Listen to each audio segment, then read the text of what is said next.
সুপ্রিয় ভিউয়ার্স, আসসালামু আলাইকুম।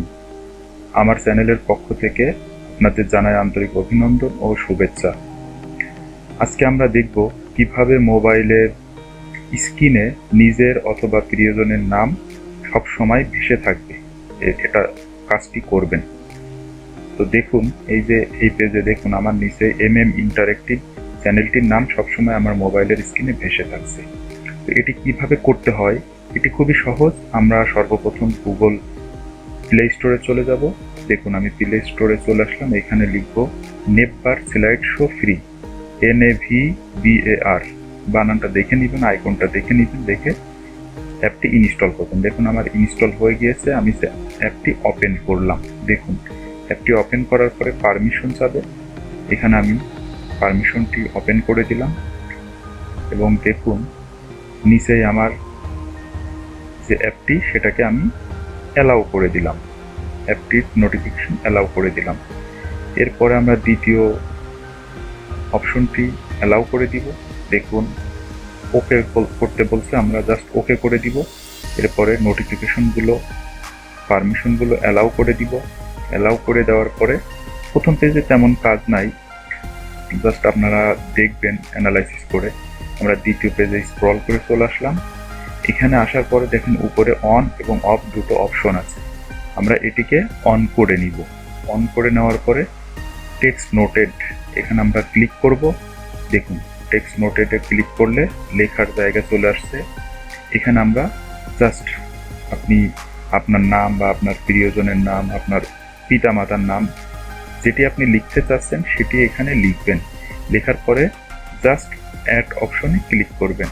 অ্যাডে ক্লিক করলে দেখুন নিচে আমার ইন্টারেক্টিভ চ্যানেলটি অ্যাড হয়ে গিয়েছে। এখন ব্যাক স্পেসে এসে ব্যাকে চলে আসবেন। আসার পরে দেখুন নিচে আরও অনেক অপশন আছে। এখানে অ্যানিমেশন স্পিডটি কিভাবে কাজ করবে, কমা বাড়া করা যায়, কম বেশি করা যায়, নিচে খেয়াল রাখুন। দেখুন অ্যানিমেশন স্পিডটি কম হচ্ছে বা বেশি হচ্ছে। এরপরে স্লাইড ডিউরেশন কতটুকু থাকবে ততটুকু আপনি ঠিক করে দিবেন, আপনার যতটুকু ভালো লাগে। এরপর টেক্সট সাইজটি দেখুন, টেক্সট সাইজ ছোট বড় হচ্ছে। নিচের স্ক্রিনে দেখুন আমার মাঝামাঝি রাখলে সাইজটি ভালো লাগছে, এই জন্য আমি টেক্সটের সাইজটি বেশি বড় করলাম না। এরপরে পজিশনটি সিলেক্ট করে দিবেন, আপনি টেক্সটটি কোন পজিশনে দেখতে চাচ্ছেন, মিডিল পজিশনে নাকি সাইডে দেখতে চাচ্ছেন। দেখুন সাইডে সরিয়ে দিলে টেক্সটটি সাইডে সরে যাচ্ছে, আমার মাঝামাঝি ভালো লাগছে, এই জন্য আমি মিডিল পজিশনে রাখলাম।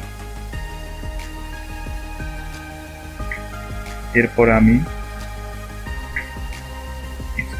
উপরে দেখুন, উপরে এটা পারমিশন অ্যালাউ করে দিলাম, স্মার্ট নেভার ফ্রি, এখানে বোতামটি আমি অন করে দিলাম। এরপরে স্ক্রল করে ডানে চলে আসলাম।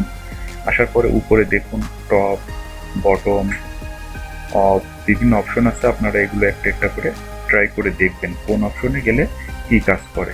এরপরে দেখুন থিকনেস, লেখার থিকনেসটা কম বেশি করা যায় এখান থেকে। দেখুন নিচে খেয়াল করুন, লেখার থিকনেসটা কম বেশি হচ্ছে। তো এভাবে আপনি আপনার সেটিংগুলো সুন্দরভাবে করে নিতে পারবেন। দেখুন আমি একটা অ্যালার্মে গেলাম, ডেট ক্যালেন্ডারে গেলাম, এখানে দেখুন নিচে আমার নামটি সুন্দরভাবে ভেসে উঠছে। আমরা আরেকবার টেস্ট করব, মাই ফাইলে যাব, গেলে দেখুন নিচেই আমার নামটি, আমার চ্যানেলের নামটি সুন্দরভাবে ভেসে উঠছে। তো আমি আশা করি আপনারা বুঝতে পেরেছেন। তো কোনো বিষয়ে প্রশ্ন থাকলে আমার কমেন্ট বক্সে জানাবেন। আজকের মতো এ পর্যন্তই। থ্যাংক ইউ সবাইকে। আসসালামু আলাইকুম।